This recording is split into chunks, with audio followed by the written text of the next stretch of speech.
So I want to talk about this stuff. Low dose naltrexone. Naltrexone is an opioid antagonist that treats alcohol use disorder and opioid dependence. But throughout their research, scientists discovered that a lower dose of naltrexone, around 1.5 ml to 3 ml, actually was beneficial for those experiencing chronic conditions like chronic pain or fibromyalgia or chronic fatigue.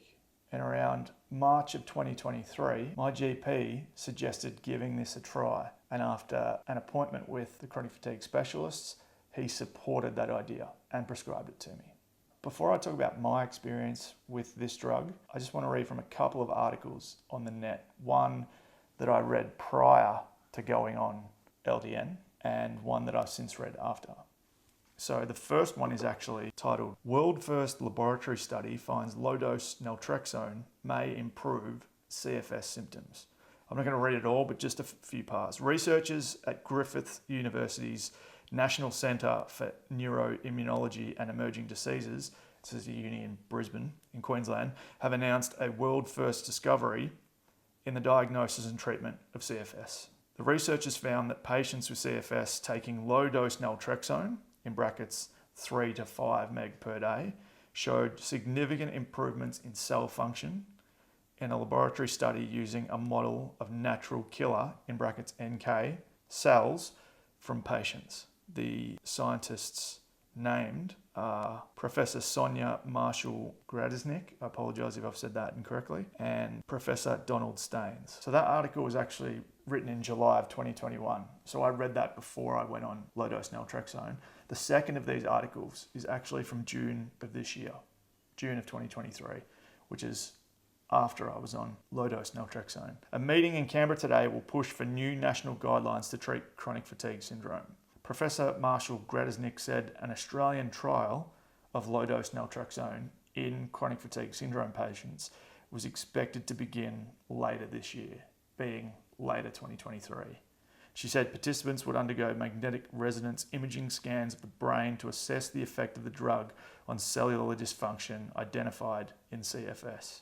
I can't be critical of somebody who's trying to find a solution. However, I can't be too enthused by some of these developments, considering my experience on these little suckers. And yes, that's what they are.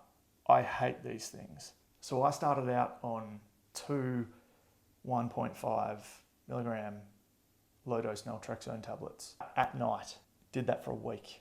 And they put me to sleep shortly after taking them for about 14 hours. I would wake up the next morning, force myself to eat breakfast, lie back down again, and fall asleep straight away. 4 hours later, I'd wake up again, around lunchtime, force myself to eat and drink water, lie back down again, fall asleep again until 7, 8 o'clock at night. Get up, force myself to have dinner. You know where I'm going with this. I was asleep for 80% of the week, of that first week that I was on these. And I hadn't read anything close to that anywhere on the internet. So I tried to get back in touch with the CFS specialist, and then I rang the pharmacist that put these together. And it was the pharmacist who said, I have never ever heard of that in my life. Her suggestion was to switch from taking 2 tablets at night to 2 first thing in the morning. I don't need to go through what happened from there because nothing changed. I sleep 14 hours at night, get up and force myself to eat breakfast, back to sleep, get up, force myself to have lunch, back to sleep, get up, force myself to have dinner, back to sleep. After that second week, I rang the pharmacist, I rang the GP, and I rang the CFS specialist and simply said, I can't keep doing this. There was an option to go to a 3rd tablet. So I did that for 2 days and nothing changed. And then I stopped. So whilst I'm thankful that these researchers are doing such hard work, I've got serious reservations that the upcoming trial is going to involve these things. My experience was a horrible one.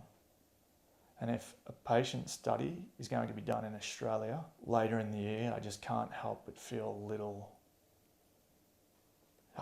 bit nervous.